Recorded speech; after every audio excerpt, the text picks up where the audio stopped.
Number 10. Las Espadas Gemelas de Toledo. This pair is a new set of villains who first appeared in Spider-Woman in issue 11 of the current run that started in 2020. There are two brothers who wield magical swords which seemingly grant them great power, but also kind of possesses them. Spider-Woman goes up against both brothers Ray and Luis in issues 11 and 12 and seemingly defeats them both. The brothers end up in a fight against one another, where Luis is forced to cut off Ray's hand as he has become completely ensorcelled under the blade's influence, after he wields them both at the same time. It seems, however, that this isn't the last we've seen of the villains. Ray eventually gets himself a new mechanical sword hand, and both brothers swear to get revenge on Spider-Woman for getting them locked up and pitting them against one another. So while these guys only appeared in a couple issues, we're definitely going to see them again soon.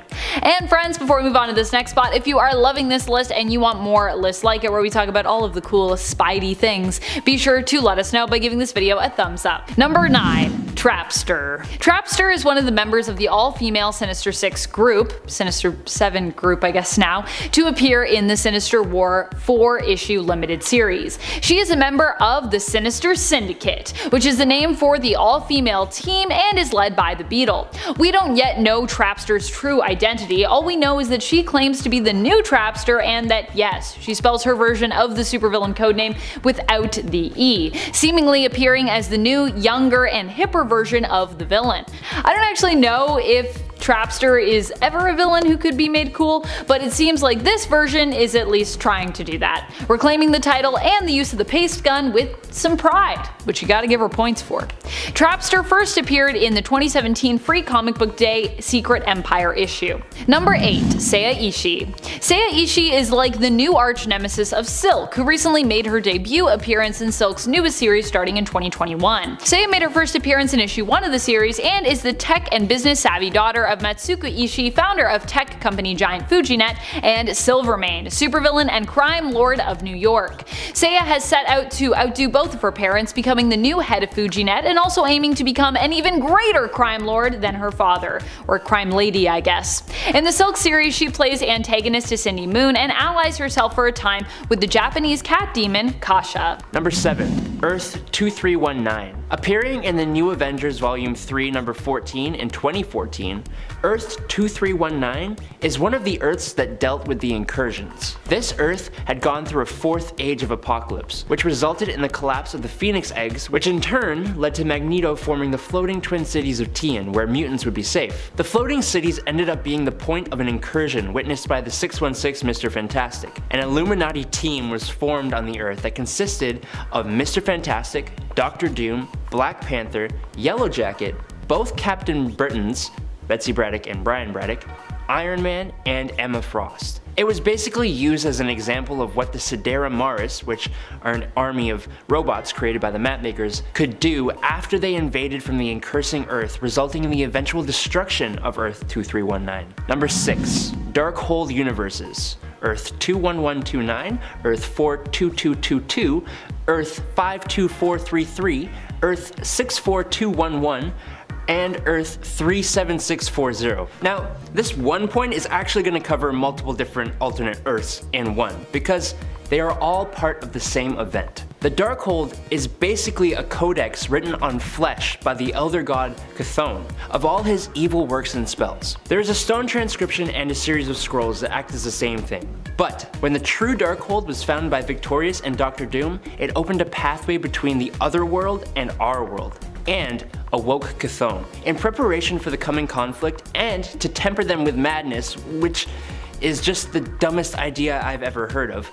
Victorious and Scarlet Witch had Iron Man, Blade, Wasp, Black Bolt, and Spider-Man all read from the book. The problem was they read too far, were corrupted, and saw horror story versions of their lives, resulting in 5 alternate realities and 5 2021 stories you need to read. Number 5. Earth TRN 891, Dark Ages. In the alternate Earth TRN 891, after a battle with an ancient, powerful, galaxy-attacking robot that was trapped inside the Earth billions of years ago called the Unmaker, Doctor Strange opened a portal to create an EMP that would defeat the Unmaker. This worked, but Strange died before he could close the portal. This resulted in a huge EMP that shut off all electricity on Earth. This led to various wars in the post-apocalypse, killing billions of people. Eventually, things calmed down and people lived in various different communities, surviving against attacks from vampires and werewolves. In Europe, however, the mutant apocalypse had taken over,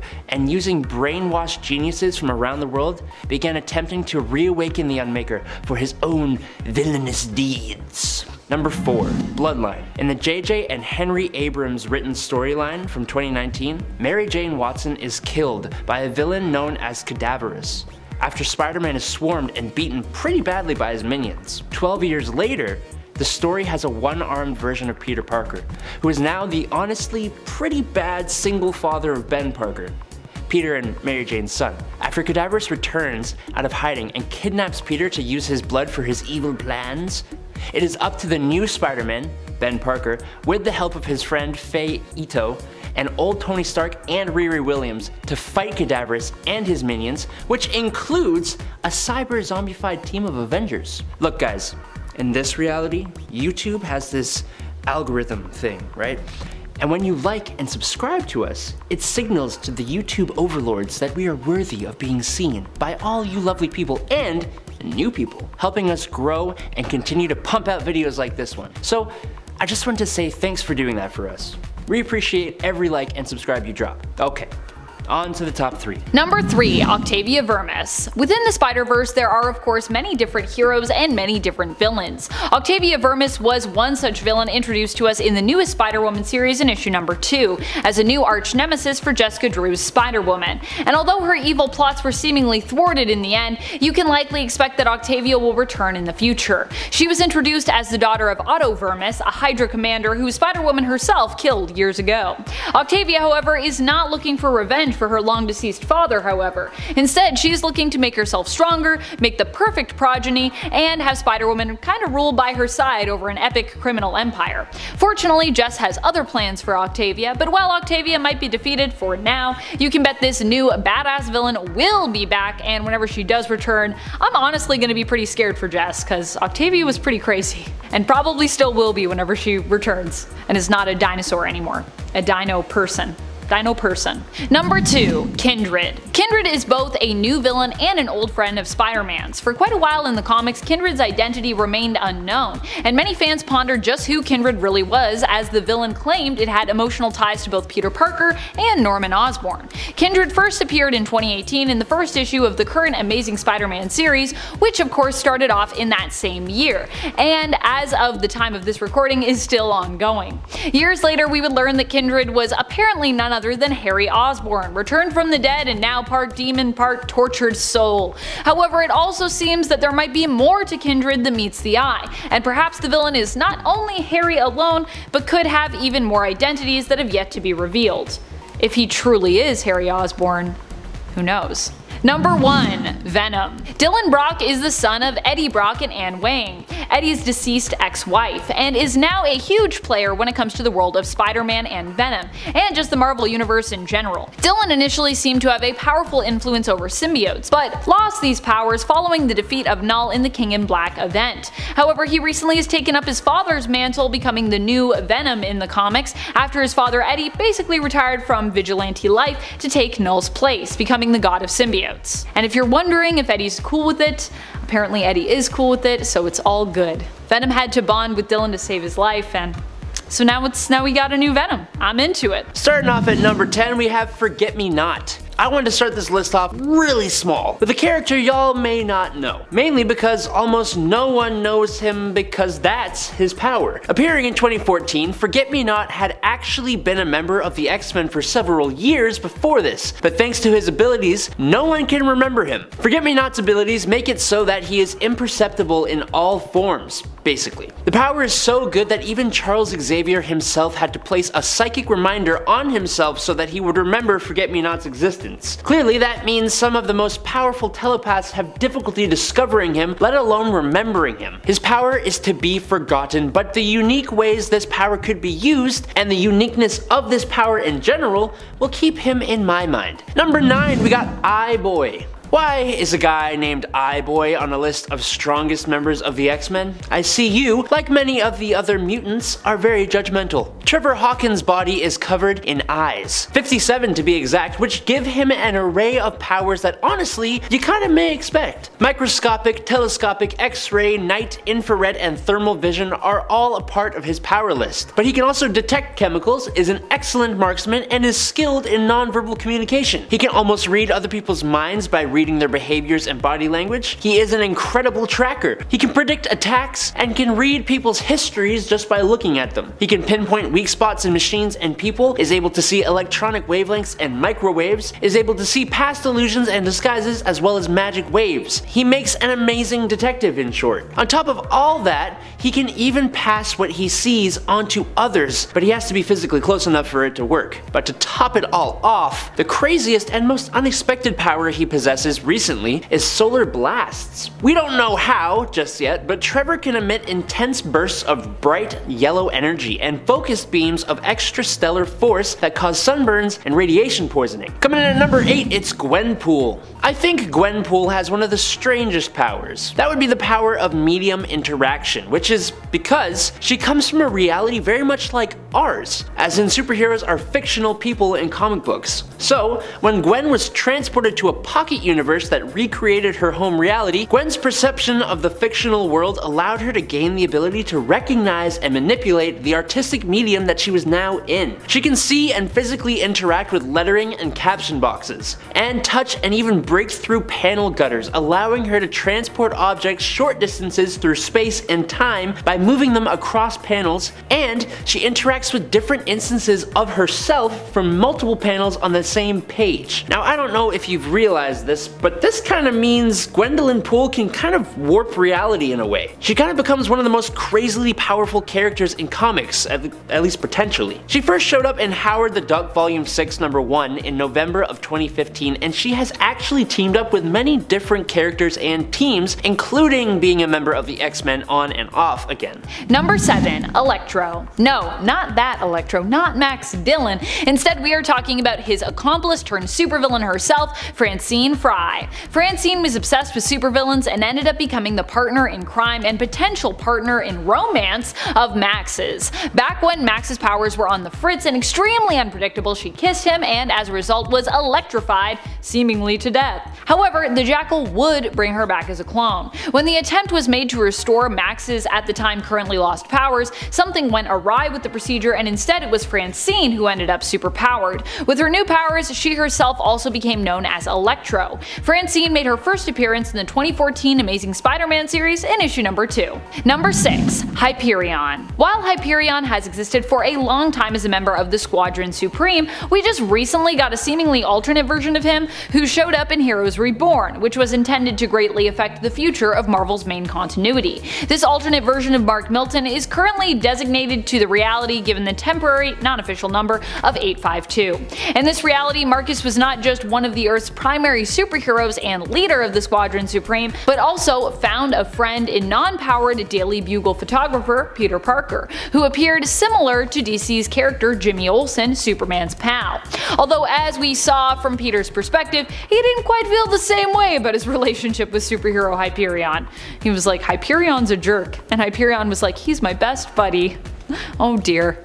Time will tell if this alternate version of Hyperion will return and perhaps even play a role in the future of Spider-Man, as at the end of Heroes Reborn, in the aftermath shown in Heroes Return, we learned that Hyperion misses the alternate Peter Parker and their alternate reality friendship. Aww. This alternate version of Hyperion made his first appearance in the 2021 Heroes Reborn series in issue number 1. Not to be confused with the other Heroes Reborn series. Just to be clear. Number 5, the Sinister Syndicate. The Syndicate might not be a new single character, but it is a new group of characters that were brought together in the comics. We've already talked about newer characters who are also members of the team, including Francine Fry's Electro and the new Trapster, Hold the E, but the group itself was actually founded by Beetle, making its first appearance in the current run of Spider-Man way back in issue 25. The team is now one of the main competitors in the Sinister War story, despite the fact that they're not actually a Sinister 6 team, they're kind of like a Sinister 7, but it's alright because they're the Sinister Syndicate, so they can still be 7 and be the Syndicate. Currently the team features Electro, Scorpia, Trapster, White Rabbit, Anna's Kraven the Hunter, and Lady Octopus. Number 4. Demogoblin. Demogoblin is the new name taken up by the former Demogoblin. She came to be a sort of reinvented version of that character during the Absolute Carnage event, making her first appearance under this name in issue 1 of Absolute Carnage Lethal Protectors. And while the Venomverse has gone on to become kind of its own thing, it also remains ever intertwined in the Spider-Verse besides. After all, even in Absolute Carnage, Spider-Man was also a main player, as he was one of the few people Eddie Brock trusted during their fight against Carnage and the Cult of Null, aka the Church of the New Darkness, as they were known. Demogoblin was created when Cletus Cassidy as Carnage sacrificed his love Shriek, claiming the codex located in her spine, and also using her death and body to resurrect Demogoblin. Hence Demogoblin, who is also really feeling that Carnage love, so yay, I guess. For people that I guess shipped Shriek and Carnage and are like, no more Shriek. It's alright, you have Demogoblin, basically it's Shriek, but it's also Demogoblin, but as a lady. Ah, comics. It's confusing sometimes, isn't it? Coming in at number 3, it's Tempest. Eva Bell first was seen in All New X-Men #1 in 2012 when we also saw her mutant powers manifest. She was out with friends and a boy when her brother showed up and began to get into a fight with that boy. The stress and duress of the situation caused her powers to pop off, and she completely froze everyone within a city block of her in time for 20 hours until the X-Men showed up, helped her, and then took her in. She's been referred to as near Omega level with her ability of chronokinesis within a time bubble, meaning she can freeze and slow down time and is one of the best at it in the world. She can also speed up time in the bubble by decades if she chooses to, which is why she is a member of the Five to age up whoever is being resurrected. And she can even time travel. Although she has shown to lose control over this power from time to time, there is no doubt she is and can become more incredibly powerful. Number 2. Elixir. Joshua Foley, otherwise known as Elixir, is a mutant with Omega level healing abilities. He's incredibly powerful, and while originally was just considered a general threat, he can actually use his powers offensively as well, completely ending lives if he wants to. Using his mutant ability of biokinesis, Elixir is capable of controlling the biological structure of his own and other people's bodies down to the genetic level. Now this started off small, but has grown to allow him to simultaneously heal dozens of people, resurrect himself and others, and even the ability to control, manipulate, and absorb the life forces of other living creatures. Offensively, he can use his death touch to harm others, to cause different types of illness, massive swellings, and organ failure. He's even completely destroyed the body of enemies before. He is one of the core members of the Five, as I'm sure no one is surprised about, and he has been a member of the X-Men ever since he was one of the only surviving mutants who retained his powers at the Xavier Institute after M-Day, and he was trained to become one in 2006's New Mutants. Number 1.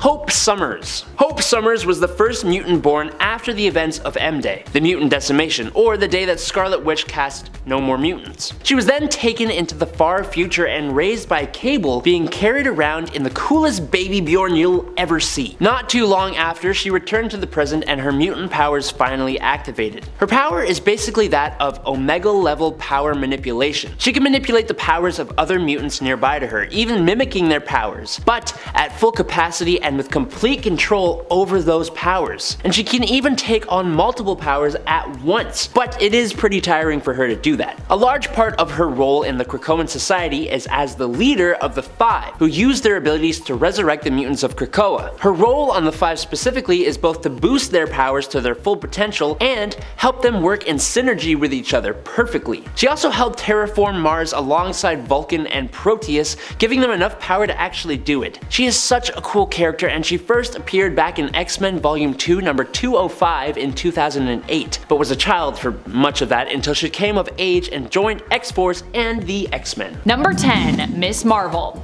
Miss Marvel was once Carol Danvers and is now Kamala Khan. And of course for this list we're focusing on Kamala, who was a new addition to the Avengers team in 2015, after making her first unnamed appearance only 2 years earlier in 2013 in the comics. Kamala is a huge Carol Danvers fan, which is what inspired her to take up the mantle Miss Marvel after Carol dropped it, taking up the Captain Marvel mantle instead herself. Kamala as Miss Marvel has powers which allow her to alter her body's physiology, allowing her to stretch, change size and shape, and in theory, straight up shapeshift.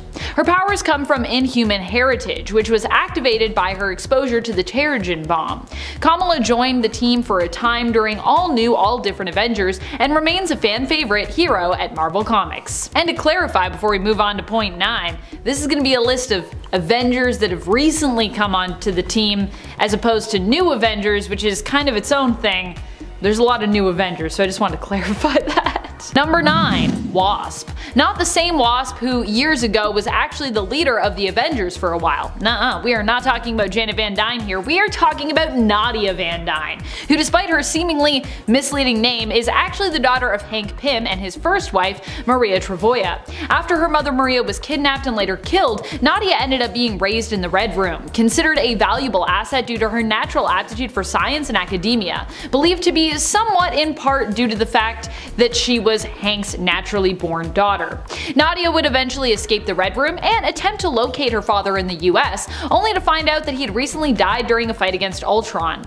Nadia felt compelled to meet her stepmother, Janet, desiring to become the new Wasp. The two ended up getting along well, and Janet even gave Nadia her blessing to take her last name, seeing her as family. Hence, Nadia became both Nadia Van Dyne and the new Wasp, also going on to join the Avengers team. Number 8. Spider-Man. Peter Parker as Spider-Man has of course teamed up with the Avengers before, but Miles Morales as Spider-Man is a newer addition, not just in terms of the Avengers team, but also still relatively new in terms of him existing in 616. Miles Morales is originally a Spider-Man who hails from the Ultimate Comics line originating in Earth 1610, the Ultimate Universe. He was given a new home on Earth 616 after his world had been destroyed as a result of showing kindness to and sharing food with Molecule Man during the Secret Wars event. True story. Thank goodness for pocket cheeseburgers. Miles has a power set very similar to Peter's in many ways, but also has a few unique abilities of his own. He can shock his opponents with Venom blasts and can sneak up on them with his spider camouflage, which he can use to appear invisible. And friends, before we move on to this next spot, if you are loving this list and you want to learn about even more newest additions to the Avengers we've seen in recent years, be sure to give this video a thumbs up. Number 7. Laura Kinney. I know, she isn't really new as a character, but Laura Kinney, or X-23, has become the all-new Wolverine, and that is relatively new. She officially joined the X-Men as this Wolverine at the Hellfire Gala in 2021. There are a few characters with powers similar to Wolverine, and there are even a few who are clones of Laura herself. But of all these characters, Laura is certainly the best and definitely the most fan-loved. Her powers are very similar to Logan's, with her primary mutant power being an accelerated healing factor. And obviously she also has retractable bone claws, only she has 2 in her forearms and 1 in her foot. Well, each foot. She was obviously a clone and grew up being made to be a weapon, so of course she has an extremely haunted past. But with Logan as a father figure in her life, she grew up under him, and she even did the same for Gabrielle Kinney, another clone who Laura considers to be her younger sister. She's already done so much, but I just kinda can't wait to see what else she does as Wolverine. Number 6. It's Synch. Everett Thomas isn't a new character by any means, being first introduced in 1994, but while he was a part of Generation X, he didn't officially land on the team until this newest iteration of X-Men. He was also one of the first mutants resurrected by the Five on Krakoa, due to the fact that his powers could enable him to act as a substitute for any of the Five who might need to tag out. With that said, what are his powers? Synch's powers are known as synchronistic power replication. Synch basically produces this really cool funkadelic looking aura that allows him to synchronize with other supers in his vicinity, letting him use their powers unless they leave the vicinity. But what's really interesting is that he doesn't need that person to be completely there. So if you had like a tissue sample from a superpowered person, he could sync with that and it would be enough. Since his resurrection, his powers have been amped up, giving him a limited memory bank of powers he's synced with. He became an official base member of the new X-Men team announced at the Hellfire Gala alongside Laura Kinney in X-Men Volume 5 number 21 in 2022. Number 5. Zorn. Question: what would you do if you and your twin brother developed the mutant ability of having your head become a star? Answer: I honestly don't know how you would still be alive to decide what to do in the first place. Shen Zorn and his twin brother Quan Yin Zorn both developed mutant powers that, in essence, were tiny stars that burned away and replaced their actual heads. They were both isolated, and they both wear super cool looking iron helmets with power dampeners to contain their power from doing too much damage. Shen is called Zorn with a Z, and his head is actually technically a black hole. And to keep things not confusing, Quan Yin is also named Zorn, but with an X. Okay, so what the heck can they do with their powers? Well, both of these characters can produce gravitational electromagnetism, which could actually allow them to heal others and use telepathy, and also, really weirdly, somehow allowed them to sense when people died and speak using shaking gravitational particles. Zorn, the one with a Z, could suck people into his black hole and even turn his black hole back into a sun. They could also both obviously do a lot of damage, using the power of a star to burn, blind, and incinerate people. They both became members of the X-Men at different times. X-Zorn was the first in 2002, but he wasn't always good. And his brother, Z-Zorn, joined more than a few years later. Number 4, it's Dupe. First appearing in X-Force number 116 in 2001, Dupe's origin story is kind of hard to explain, because we don't know for a fact what it is. Captain America tells us he was a US Cold War weapons project, and he apparently had some kind of role in the fall of communism. He was originally a member of X-Force until eventually becoming a member of X-Static. For such an unthreatening character, Dupe is surprisingly strong. He has been described as being an extra-dimensional being with a genius-level intellect, bordering on possible omniscience. And he has a large array of psionic powers, one of which includes controlling Russians. He can change his size and shape at will, allowing him to heal wounds and reassemble parts of his body if they have been removed or cut off. He has an incredible level of super strength and durability as well, with an unknown limit, being able to match and overcome Thor in a fight when he was in a weakened state, taking hits from Mjolnir while he did so. He seems to be able to come back from the afterlife, and he also has a pocket dimension inside himself that he can store things in and summon creatures from. He can also completely break the fourth wall and go across the comic panels. Dupe has defeated the devil all by himself. He is overpowered, and I don't know how anyone loses with him on their team. Number 3, Phoenix. While Phoenix is definitely one of the most powerful superheroes to be on the Avengers team, her history with them is a bit more lengthy than you might initially think, which is why I ranked her a little bit lower on this list than I normally would. Phoenix herself was back on the original Avengers team, the prehistoric Avengers, or the Avengers of 1 million BC. This avatar for Phoenix was known as Firehair. However, Firehair only made her first appearance even in 2017 in the comics, so she's also kinda new in a way, even though she's super old. Does that make sense? Maya Lopez, aka Echo, is the current host of the Phoenix Force and the current Phoenix, who also finds herself on the Avengers team. Her being Phoenix is new, but her being on the Avengers team is not new. She rejoined the team in 2021 as Phoenix, which is quite new, like I said, but she actually was a member of the Avengers way back in 2005, when she was using the mantle of Ronin. Still, Maya being Phoenix and being part of the Avengers altogether is quite fresh right now, despite both the Phoenix Force's history with the prehistoric team and Maya's own history with the present day team. And of course, Phoenix is one of the most powerful entities in the entire Marvel universe. So despite her being kind of a new old combo thing, we have to show respect to the blazingly brilliant and powerful Maya Lopez, aka Echo, aka Phoenix, on this list. Number 2, Cable. Nathan Summers ended up joining the Avengers team at a time when Captain America was seeking to present a show of unity. Hence, Cable ended up being on the Avengers Unity division, which was meant to bring together Avengers and X-Men after events of Avengers vs. X-Men had created tension between the two superhero groups of Earth. Series-wise, the team was known as the Uncanny Avengers, with Cable joining up as early as issue number 4. Cable is an extremely powerful telepath and telekinetic due to him being the offspring of X-Men member Cyclops and his wife at the time, Mr. Sinister created clone of Jean Grey, Madeline Pryor. Despite Maddie being his birth mother, Jean has also been like a mother to Nate after she was implanted with the memories of basically raising him, making her kind of like his telepathically retcon mom, with Maddie becoming more like a surrogate mother in terms of her relationship with Nate, formerly known to her as Baby Christopher.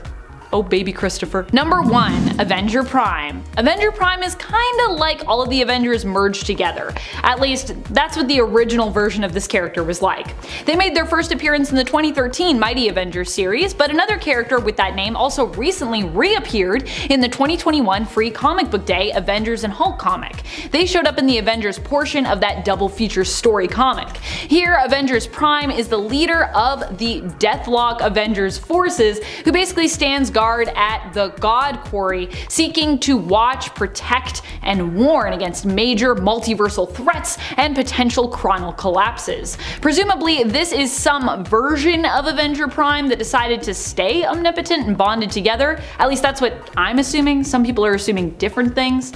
When we saw Avenger Prime last, or an alternate version of them if you will, they were created using a ritual which allowed the team of Mighty Avengers to bond together. Technically, Avenger Prime stands to be the most powerful of the Avengers, as they should be made up of one or more teams or rosters potentially combined together.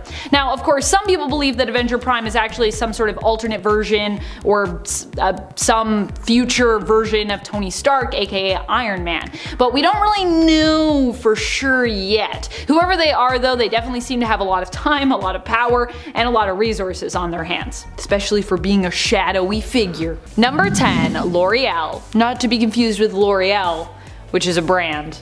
Just to be clear. LOreal is the sister of Captain Marvel, who first appeared in issue 18 of the current Captain Marvel series, which started back in 2019. She was genetically bred by Kree scientists who created her to be a powerful warrior using the DNA of 2 accomplished Kree warriors who came before her, one of which was Carol Danvers' mother, Mariel. That makes LOreal Carol's full Kree half-sister. Carol was working as an accuser when she first ran into LOreal, and was tasked with apprehending and executing her, as she was believed to be the Kree responsible for a large massacre. Carol learned of LOreal's parentage and believed her to be innocent, so instead spirited her away until she could locate the person who was truly responsible for the massacre. After the events of Empire, where the two sisters fought side by side, LOreal ended up becoming Emperor Hulkling's new accuser, taking Carol's place. Also, LOreal, fun fact, is really funny, and if you get to read her as Emperor Hulkling's accuser, you'll see what I'm talking about.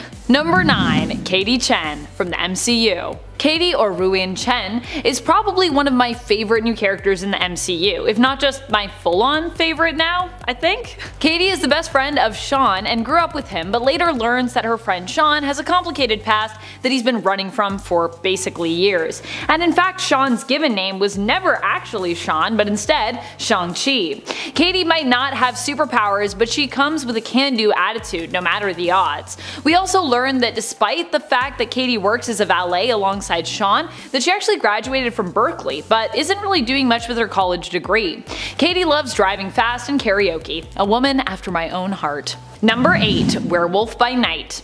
The new Werewolf by Night is known as Jake Gomez. He made his first appearance in the newest Werewolf by Night series in issue number 1. Jake discovers as a teenager that he can transform into a wolf during the night, no full moon necessary.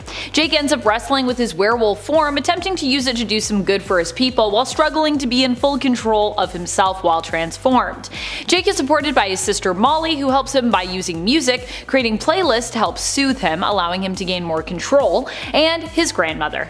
Number 7. Valkyrie. Valkyrie is Jane Foster, who was originally known as Thor when she joined the Avengers team the first time around. Jane ended up becoming the new Thor after Thor Odinson, the original Thor, was deemed unworthy. As the new Mighty Thor, editorially referred to at times as Lady Thor, Jane joined the Avengers team in the all-new, all-different Avengers series in 2015. Currently in the comics, Jane is no longer the Mighty Thor, but was welcomed into Asgardia by Odin, who gave her a new title and power set, making her a new Valkyrie. To clarify, I'm saying Asgardia because she was kind of like welcome to the whole world of Asgard, but she didn't go live on Asgard or anything specific like that. Currently, Valkyrie is the mantle that she uses. Being imbued with the spirit of Valkyrie Brunhilde gives Jane the strength and power set of an Asgardian warrior. In addition, there are specific powers that are also granted to Valkyries like herself. She can teleport, has depth perception, and can see ghosts, in addition to being a super strong and capable fighter. Number 6. Starbrand. I kind kind of miss when Brandy was just like a little star brand baby. But of course, this is comics, and heroes can't stay babies forever. In fact, they can't even stay a baby for more than a year apparently, especially if they're joining the Avengers, which I kinda get. Technically, the young star brand Baby Selby, later given the first name Brandy, was in the care of the Avengers, not really specifically on the team, kinda sorta like their ward. But despite being one of the youngest heroes to ever be affiliated with that team, this little star brand also would often help the team out on missions, being so insanely powerful. Star Brand possesses the Star Brand, which grants her a great amount of basically cosmic power. She is capable of interstellar flight and flight in general, energy manipulation and projection, creating energy blasts, and technically should also be super durable and have some level of healing factor. The Star Brand's power is believed to be potentially infinite when it comes to their power levels, making Star Brand one of the most powerful members on the team, in baby form, child form, or young adult form as she currently is as of the end of issue 52 of the current 2018 Avengers series. Number 5. Ghost Rider. While Star Brand might have the greatest potential for power, and we aren't sure entirely what she's capable of just yet, Robbie Reyes is a bit more experienced when it comes to his powers. And even when he was less experienced, he actually accidentally killed one of the previous Star Brands, Kevin Connor, in Marvel Legacy. So for those reasons, I thought we should give him a bit of a boost when it comes to his ranking on this list. Robbie Reyes first appeared in the comic scene in 2014 in All New Ghost Rider issue number 1. He is an all-new Ghost Rider, just like the series claims. During a street race gone wrong, Robbie was killed and ended up possessed by the ghost who haunted the car that he was driving, becoming the new Ghost Rider. He joined up with the Avengers recently in the comics, and I think he makes a great addition to the team. I personally love Robbie Reyes, so yeah, I'm here for it. Number 4. Winter Hulk. While Jennifer Walters as She-Hulk may have joined the Avengers long ago, first joining up back in the 80s, she has gone through a lot of changes since then. One recent and major one, which also returned her to her smaller, smarter, more playful and sassy, yet still very powerful form, happened recently in Avengers comics. For a brief time, She-Hulk, then known as just Hulk, ended up becoming Winter Hulk. Winter Hulk happened as a result of Jen allowing herself to be kidnapped by the Winter Guard of Russia to try and figure out what they were up to. What devious things are they planning? In the end, they attempted to mind wipe and brainwash Hulk to turn her into one of their agents. And they kinda succeeded. Although the process was interrupted, for a brief time Jen acted as their agent, Winter Hulk. However, as Winter Hulk, Jen still managed to fight against her programming, and alert her fellow Avengers when sent to attack Namor and Atlantis. In the end, Winter Hulk was forced to absorb a ton of radiation to protect the citizens of Atlantis. She managed to discharge the gamma radiation she had absorbed safely, and as a result was returned to her original form, ultimately deciding to retire from the Avengers team after these events and return to practicing law. And now we have a new She-Hulk series that I have heard nothing but good things about. I really need to get reading my first issue. Number 3. Shang-Chi from the MCU. Shang-Chi first appeared in the comics back in the 70s, but it took him 13 years to make his way into the MCU from when it started way back in 2008. Simu Liu is the actor to take up the role of this new hero in the Marvel Cinematic Universe. Shang-Chi is introduced in his own self-titled feature film Shang-Chi and the Legend of Ten Rings, where, no major plot spoilers here, no major plot spoilers, we learn that he is a man running from the past, living under the alias of Sean in the United States, after escaping the supposed wrath of his father, criminal overlord Wenwu. We follow him on his journey as he is suddenly recalled home, back to his family under mysterious circumstances, all while uncovering his family's story, history, and the legend of the Ten Rings. If you haven't seen Shang-Chi and the Legend of the Ten Rings yet, I actually cannot recommend this movie more. I think it actually may have become one of my all-time favorite films, both within and without the MCU. That is just how great it is. I cannot praise it enough. If you haven't seen it yet, like, pause this video, go watch it, and then come back. That's how good it is. You gotta go right now. Number 1. Kang the Conqueror from the MCU. Kang is a character that I really never would have expected to see in the Marvel Cinematic Universe, but It's happened, and I gotta say, I'm like weirdly hyped about it. Kang made his first appearance in the season 1 finale of Marvel's streaming series Loki, where he was played by Jonathan Majors. We already knew to expect Jonathan Majors as the character, but didn't anticipate him to show up so early in that role, instead expecting him to arrive in the MCU in Ant-Man and the Wasp's film Quantumania, where he was believed to be the major villain. It turns out, however, that there isn't just one Kang, but infinite Kangs across the multiverse. One of these Kangs was the one behind the Time Variance Authority, or the TVA, it turns out, but now that it has been toppled, this has allowed multiple realities with other, possibly even more sinister, powerful, and ruthless Kangs to spring up. So get ready for some Kang mania, it sounds like. Also, we need a Kang movie, because I want Quantumania and I want like Kang Mania to also be a movie now. Number 10. Techon. In this 2021 storyline, the Red Skull comes into a new power that removes the powers of other heroes. Tony Stark uses his technology to create the Iron Avengers. Captain America, Captain Marvel, Black Panther, Spider-Man, Wolverine, and obviously Iron Man, basically the most popular Avengers, all get Iron Man-like mech suits that they can use to fight against similarly meched up villains. The whole thing was basically a partnership with Bandai Namco to create Avenger-themed mech toys. So it has no numerical Earth number. But who cares?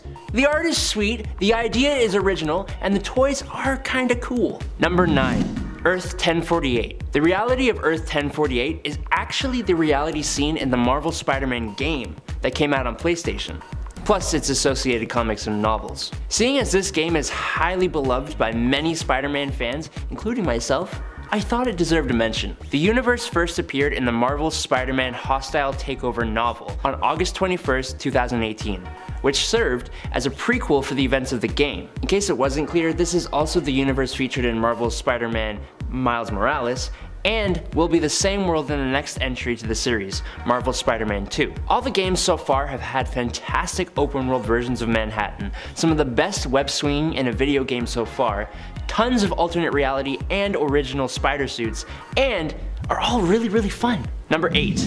Earth 8. First appearing in Spider-Man Volume 2 number 14 in 2017, Earth 8 is a pretty great place. Essentially, it's a possible future of the reality of Earth 65. A utopia where Miles Morales and Gwen Stacy got married and were part of a team called the Amazing Eight, whose members included Spider-Boy and Spider-Girl, Miles and Gwen's kids, Spider-Ham, Penny Parker and her Spider-Mech, Jerry Drew Spider-Man, and an unnamed Spider-Woman that resembled Kraven the Hunter. The Spider-Gwen of Earth 65 came to Earth 8 to ask for the Amazing Eight's help to fight Silk in her reality. Unfortunately, Miles and Gwen were on their second honeymoon, so she only got the Amazing 6 out of 8, but that was enough it seems. Number 7. Zhu Xiao Ling from the MCU. Zhu Xiao Ling is the sister of ShangChi, who appears in his self-titled feature film.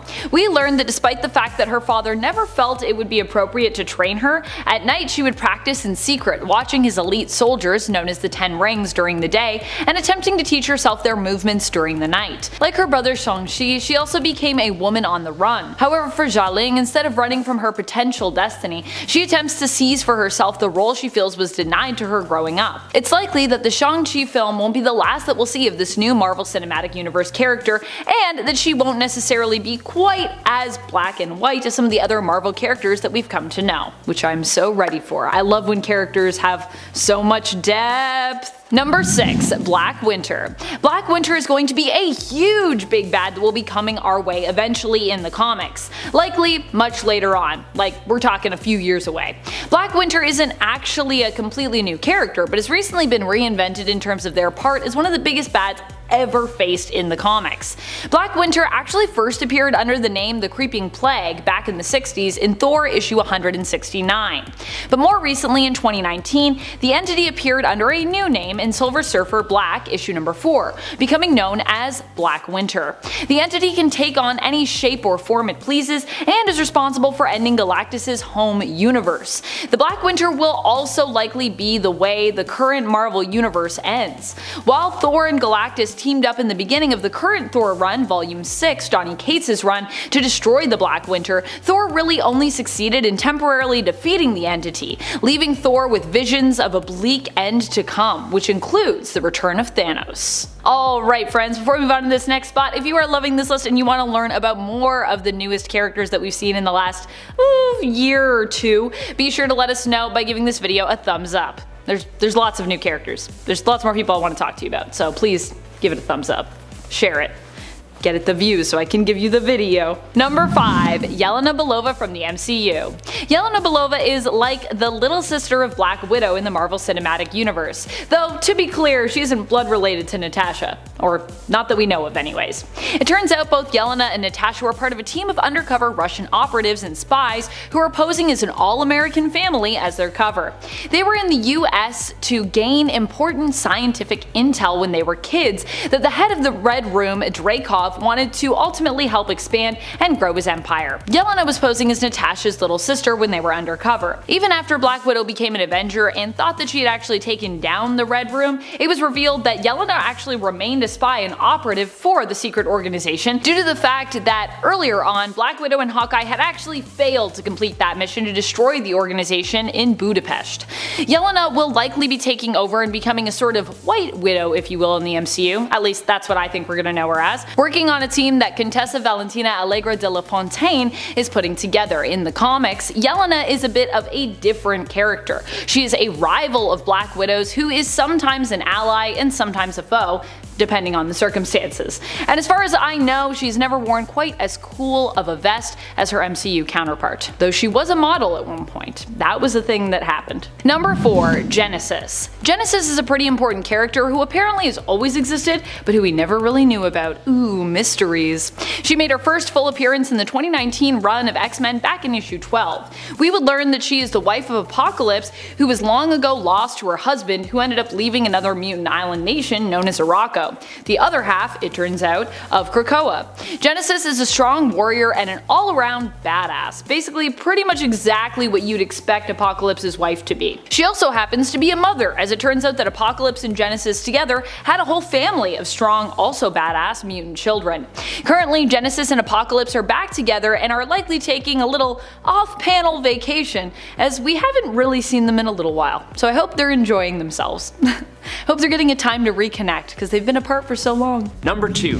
Earth 001, home of the Inheritors. First appearing in Superior Spider-Man number 33 in September 2014, Earth 001, or Loomworld, is home to the Inheritors, who are a clan of very strong beings who hunt and feed upon the life force of animal totems, specifically spider totems, meaning all the Spider-Man and women of the Marvel multiverse. Loomworld is also the home to the Master Weaver and the Web of Life and Destiny, which is basically a model of the entire universe and allows for travel to different realities. The Web of Life and Destiny and the Master Weaver were captured by the Inheritor family, who used it to hunt various Spider-Men. The event this takes place in is an awesome one, and if you get the chance, I highly suggest that you give it a read. Number 1. Earth 15513. There was nothing, followed by everything.